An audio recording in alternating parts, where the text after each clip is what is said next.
We're here with Frank de Verona, who was at the Bay of Pigs invasion.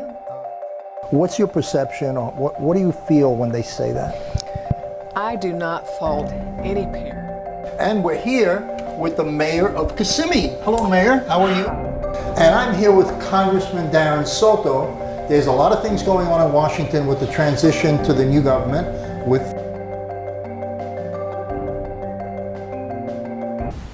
Hi, I'm Danny Ramos, and welcome to Hispanic Speak Out. We've been on the air for about 20 years on Spectrum Cable, and we bring you discussions about issues that are of major concern to the Hispanic community. And I'm here with Tony Suarez, a former state rep and an attorney here in Central Florida, to discuss what's going on in the Supreme Court and also what's going on in redistricting. Tony, what's going on with the Supreme Court? Well, Danny, among the things that I do is also I'm a law professor at the law school, and one of the topics I teach is voting rights, and so I'm very keen on this issue, and I can tell you that the Supreme Court in 2016 voted on a case called Shelby County versus the United States, and in that particular county, the question in that case was whether or not the Voting Rights Act, which was passed in 1965, which protected minorities to be able to vote, because of course that was a result of the Jim Crow laws, right? We had a bunch of states in the South that while the African Americans were freed after 1865, they did everything were they could. Were they really free after 1865? Well, that's the point, right? That the southern states did everything they could to ensure they could not vote. And so they passed a series of laws, which we called the Jim Crow laws, in order to prohibit them from voting. In 1965 came the big bill, the Civil Rights Act, which said that in those states that had passed those Jim Crow laws and were trying to prevent African Americans from voting, that before they can change any law that had to do with access to the ballot, ability to vote, time and places of voting, they must get pre-clearance from the Federal Department of Justice before they can change any state law affecting those issues. Mm-hmm. And that ran right up to 2016 in the Shelby County case, when the Supreme Court, in an opinion written by the current Supreme Court President of the Supreme Court, John Roberts, said that section was unconstitutional. It was unconstitutional because based on statistics of the 1960s and 50s, and the United States had changed quite a bit since that time, and they quoted, look at the advancement of how the African American community had, and therefore that Section 5 was an undue burden on those states. So and they eliminated it. Section 5 was so the United States Justice Department could check on what these states were doing. Exactly. That was the Justice Department would have to approve it before they enacted it. Exactly. That is exactly what Section 5 said of the 1965 Civil Rights Act. With Shelby County, they did away with that. On the presumption, it was no longer needed. Of course, now we know that post-Trump, 17 jurisdictions believed that their laws were so bad that there was all this fraud, and a result that now had to pass the restrictive voting law, making it more difficult on the pretense that they had to make sure that there was no fraud, a fraud which they have not proven, but based on that, they decided to change the law. And all those very same states that previously were prohibited from changing the laws are now changing their laws. Exactly opposite of what the Supreme Court said. So we're going back to Jim Crow laws. Yeah. That's exactly where. So now, of course, everyone has their point of opinion on that, but clearly, I could tell you as a law professor interpreting the statute that, in my opinion, that Shelby County case, freeing up the states to do what they want, is just now giving fruit. The pie has risen. Okay. The cake is risen, and we now have the direct results of Shelby County. Okay. So what comes now? Well, now instead of preventing the problem, now we have to act after the problem. So now, until cases are brought individually against each individual state, the Justice Department has to bring lawsuits to prove that these changes are directed at minorities and have the effect of reducing minority participation. So that's what they have to now prove. So the Justice Department is going to have to sue all of these states and all of these jurisdictions, which will take a long, long time Yep. and cost millions of dollars. Millions of dollars. Tens of millions of and dollars. many elections may have been affected already by that. And then that dovetails into, of course, the next issue. Well, which has is, the Supreme Court become knowledgeable, and will they change it back again, or how does it work? Okay. Does somebody have to take it to the Supreme Court again, and Yeah. then they revote after seeing what's going on? No, unfortunately, it can't It happen. can't that way. happen. No. So what happens is, if I were the lawyer representing the United States government against the state of Florida, because they passed these laws in violation, what I believe to be a restriction on the rights of minorities, I would bring a lawsuit and say this violates the rest of the 1965 Civil Rights Act, and I told you so. That releasing Florida from the 1965 Section 5. So would be exactly this. Florida is one of the states Yes, that's exactly. involved in They this. have to have that. Okay, and in Florida we have the Republican Right. House, and we also have a Republican governor, so Right. that's uphill. And every state that has been changing the laws since the Trump administration has all been Republican controlled. Okay. I mean, those are facts. So we're rolling back to the days of pre-1965. Unfortunately, that's where we're at. And so now the solution is not in the Supreme Court. The solution is back in Congress to pass a law to reinstitute Section 5, all right, or do a amendment to the Constitution. You can amend the Constitution to ensure and enshrine the ability of people to have access. And to how vote. likely is that? Not likely, because as we now know, the Senate split 50-50 with a couple of Democrats who are on the cusp. And just recently, as of today, Joe Manchin from West Virginia, conservative Democrat, has indicated that he would not support the John Lewis Voting Rights Act, which was an expansion of ability to vote, a federal intrusion into the rights of the states to set the time, places, and location. So he would not support it. So what does that mean? That means it's not going to happen because we don't have enough votes in the Senate to make voting an absolute right. So it's just going to be an ongoing series of court cases.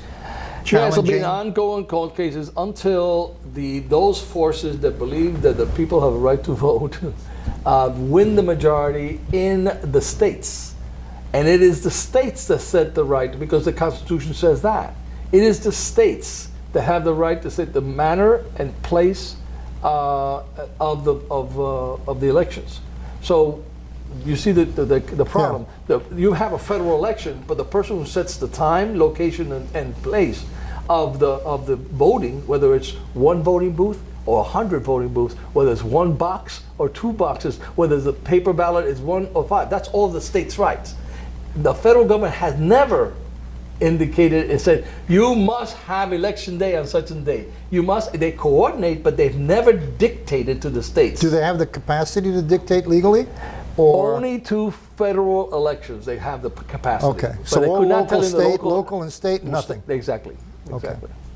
Well, it seems like they're going to be fighting it out for a long time. It is. A long, It is a long very time. contentious issue, and it really requires, the people listening and voting to educate themselves, understand what's going on, because it's a complex issue. And I have a time explaining that to law students, much less explaining it to people who just, what is they talking about? You have to get educated, you have to know what your rights are, you have to get involved, because there are people out there who don't want you to vote, don't want you to participate. Of course. They want you to go. In the Roman times, you know what the Roman emperors did when they really wanted to pass contentious things and take power? They had games. They had the Roman games. That's the whole purpose of the Roman games, was to entertain the masses. So they entertained with that while they stole the treasury of Rome. Okay. Just keep the folks happy. Keep you know, the folks while happy. you know. Exactly. Yeah. All right. So another issue that's come up is redistricting. Yeah. Okay. So we're going to be seeing a big effort for the redistricting. Tell us bring us up to date on redistricting in Florida. Redistricting is an issue, of course, every 10 years. The Constitution, the federal Constitution says that the census of people of the nation must be counted every 10 years. And based on the number of people that are in the states is how the number of congressmen is apportioned. Every state will get two senators no matter the size of the state. But the number of congressmen that you get in the 435 person Congress is apportioned according to your population. The bigger the state is, the more congressmen you have. All right. So now, in the last election, last census of 2020, Florida gained, Texas gained, California lost, New York lost. California will lose a congressman, so when they have to, and New York lost a congressman, so when they redo the districts, they have to redo the lines, and someone, like in the chair, you know, the revolving chair, someone's out. Somebody's not going to get a chair. Someone's not going to get a chair. Exactly. Meanwhile, in Florida, there's an extra chair. Okay. So now, who do they go to? Right? Yeah. Well, how do they determine where that chair is going to be? Okay, because who decides that? Okay, the decision of where the chair is going to be is determined by the state legislatures. The state legislatures draw the lines. Now, our rules that each district must be equal in size, so they can't have one district with 4 million people and one district with 1 million people. They must be equal in size. It'll be about 1.2 million, 1.3 million for each congressman, something like that. And so they have to draw lines according to the size of the district, and they must be contiguous. We've already had cases where the district started in Orlando, ended up in Jacksonville, in order to try to comply a political motive. Right. So they had the same equal, but they were stretched along different communities in order to, in that case, was to create an African American access seat. Right. That has now been ruled that you can't do that. Supreme Court then has also said that you can't use race as your primary factor for determining how the districts. Okay. But the big contention was that recent? That was recent, right? Okay. That's in a series of cases, but yeah. most recently, I would say, in 1980, early 90s, where the Supreme Court has clearly said race cannot be the primary. It can be a factor, but cannot be the primary factor. Now, but what is contentious, what is still up in the air, is can they use political parties? So you say, I want to create a Republican district. Can you do that? Okay, I want to create a Democratic district. Can you do that? Supreme Court has pretty much said, in my interpretation, yes, you can. That's a political question. I'm not going, we as a court, I'm going to determine you have to have so many Democrats, you have to have so many Republicans. That's a political question that has to be determined by politics. It's not for the Supreme Court to determine what the proper balance is, so therefore we let it go. So because of those latest series of cases, I assume that the Republican legislature of Florida is going to try to draw the lines to maximize the number of Republican seats. Now, of course, they can't exclude, because Democrats and Republicans are mixed all over the place. But you know, through the statistics they have it broken down by precinct. So they know how each precinct voted for Trump or voted for Biden. So they can take and then string those Republican districts or string the Democratic districts along the way to create the districts they want. So that decision is made by the state legislature, and the content of the decision is going to be based upon whether it's Republican or Democrats in control. Right. That's basically what's going to come down to. Do they actually vote, or is it something? It's a bill. It's actually a bill. It's an actual bill, yes. So if you have more Republicans, they're going to win. If you have more Democrats, they're going to win. Exactly. So where's the equality in voting? You know, listen, we only have 1 minute left, so wrap it. You know. Well, I mean, again, it comes back down to the voter. Yeah. Because just because you are registered a Republican doesn't mean that you have to vote Republican. You can vote your conscience. And same thing, most districts now have a large portion independent voters. Yeah. So they're not taking into account in this redistricting. Right. So ultimately, those independent voters and voters who vote their conscience, not party, are the ones who are going to control the ultimate decision. Wow. Que sancocho. This is Danny Ramos. Stand by, because we have another guest. We're going to take a little break. Thank you. Single year, because she's in foster care, because her father abused her, and her mother couldn't believe her. She is the child I am for. I am a volunteer child advocate. I am you. Florida residents call toll-free 866-341-1425. Hi, I'm Danny Ramos, and welcome to Hispanic Speak Out TV. We've been on the air for about, I don't remember how long because I'm a little old, so it's difficult for me to remember something. I think it's about 20 years. And we've been on Spectrum Cable as their guest on their cable network, and we talk about issues having to do with the Hispanic community and introduce people who are achievers in the Hispanic community. And here we are today with Latino Justice, right? Hi, that's right. Okay. Latino Yeah. Justice PERLDEF. You cannot forget the PERLDEF. Latino Justice? PERLDEF, Puerto Rican Legal Defense and Education Fund. That's part of the title. That's part of the Okay. title. We You won't guys lose it. been around for so long. Yes. And what exactly do you guys do? We fight for, on behalf of Latino communities, their civil rights. We started in 1972 in New York, fighting on behalf of Puerto Ricans, the diaspora, in different areas such as voting rights, education, to make sure that children were able to receive education opportunities in Spanish, as well as making sure that Puerto Ricans were not discriminated against at the polls.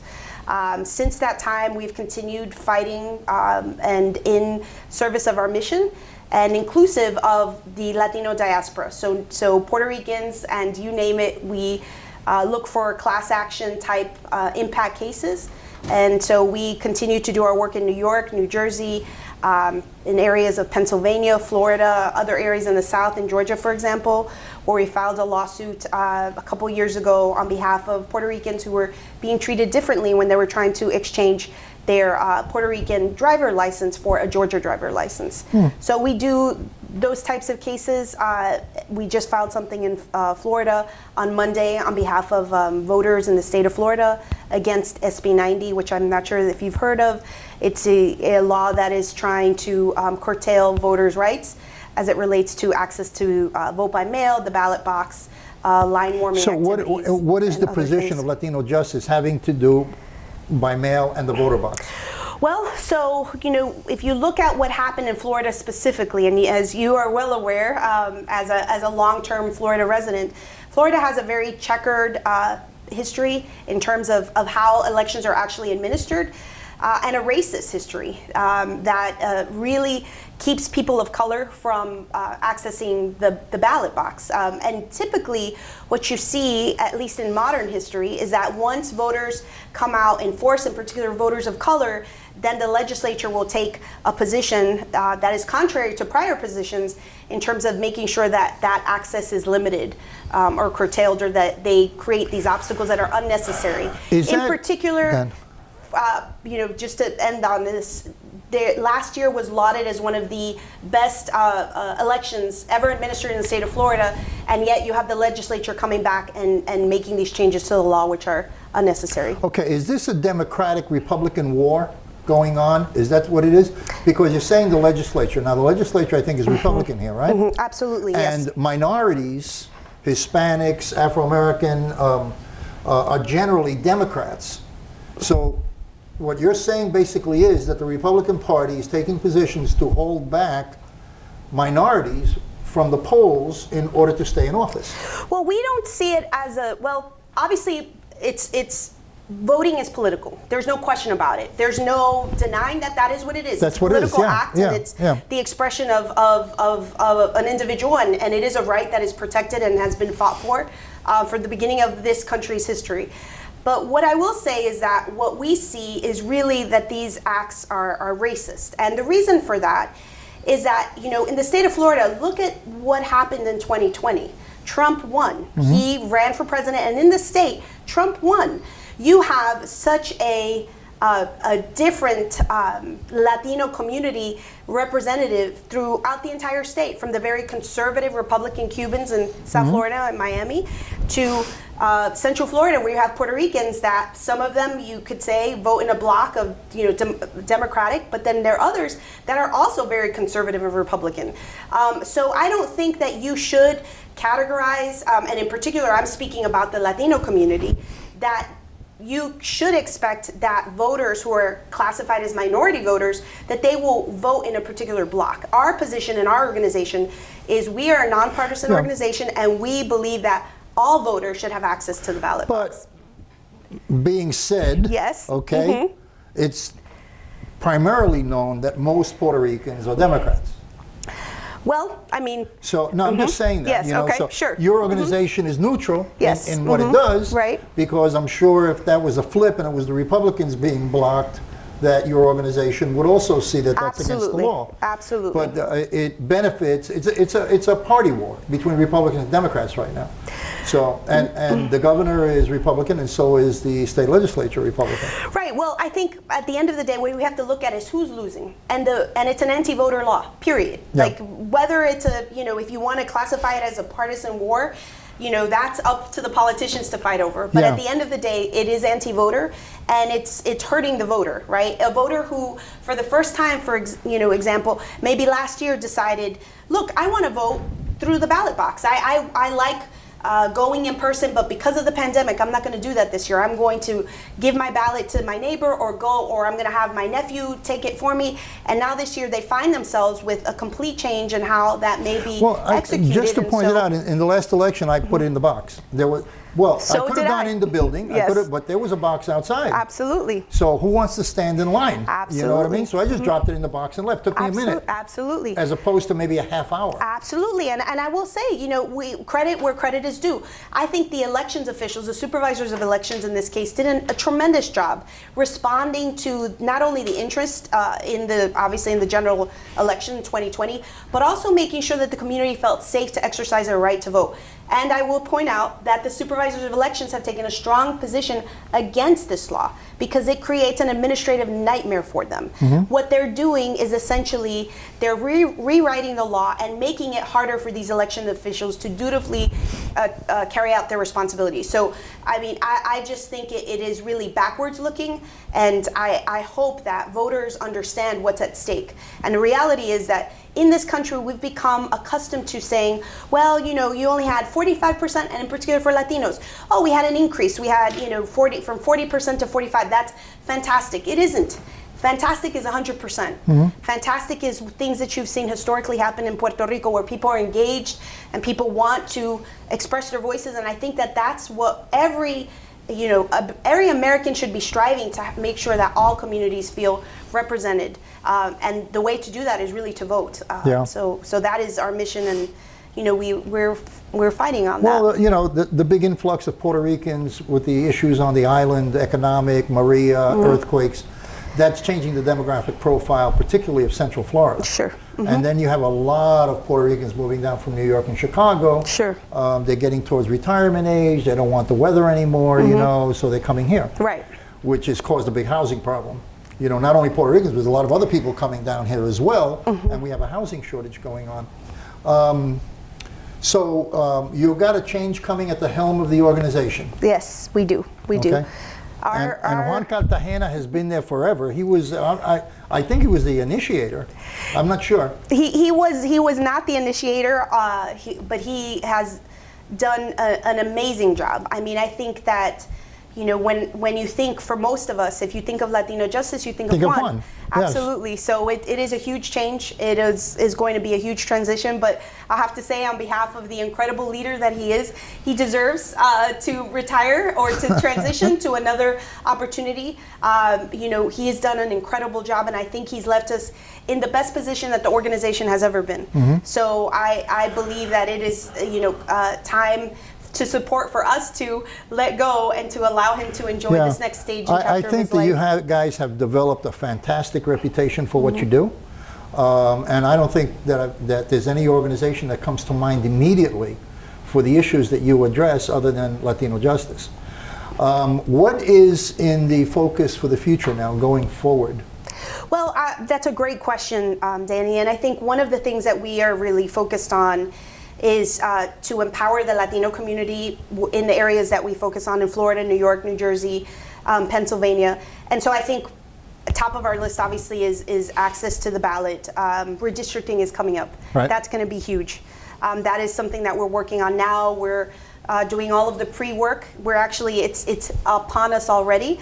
So we're working with all of the groups that we normally work with, in specifically NALEO, Hispanic Federation, Mi Familia Vota, the community groups that are really on the ground and already doing some of the work on this.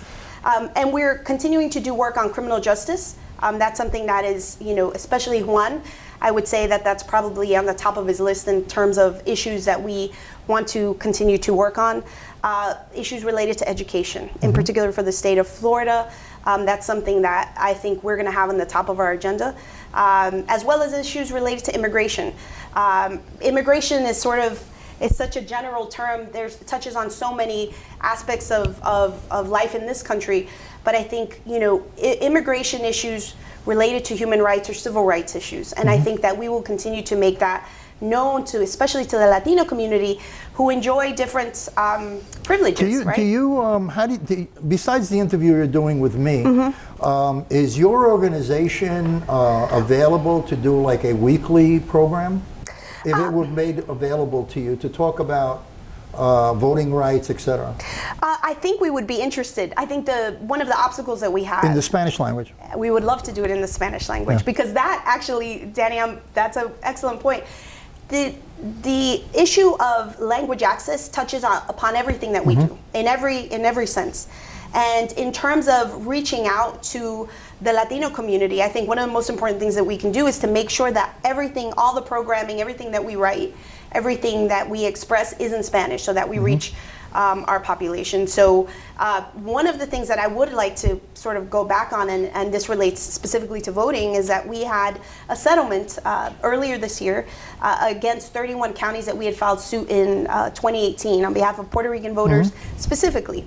And that's where we need, in terms of your question about a weekly program, that's where we need to really, in everything that we do, but specifically for this, is get to the voter where they are. They need constant reminding, Correct. constant education of their rights. Correct. And that's been a big problem in our community. That's why I do TV.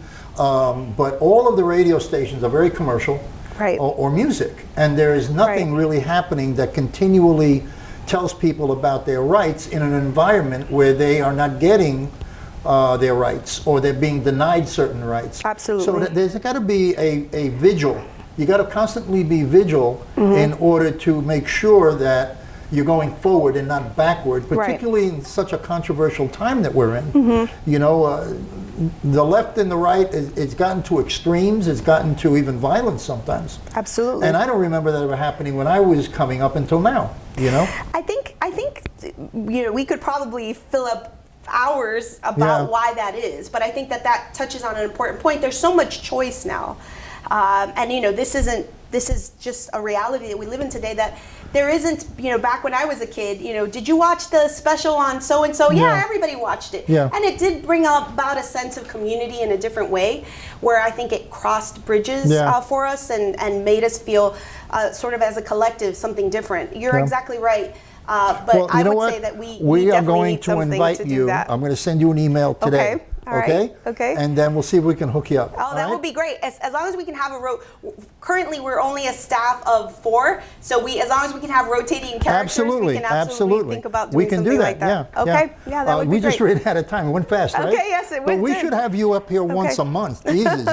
This is Danny Ramos. We're going to take a break. We're here with Frank de Verona, who was at the Bay of Pigs invasion. What's your perception, or what do you feel when they say that? I do not fault any parent. And we're here with the mayor of Kissimmee. Hello, Mayor. How are you? And I'm here with Congressman Darren Soto. There's a lot of things going on in Washington with the transition to the new government, with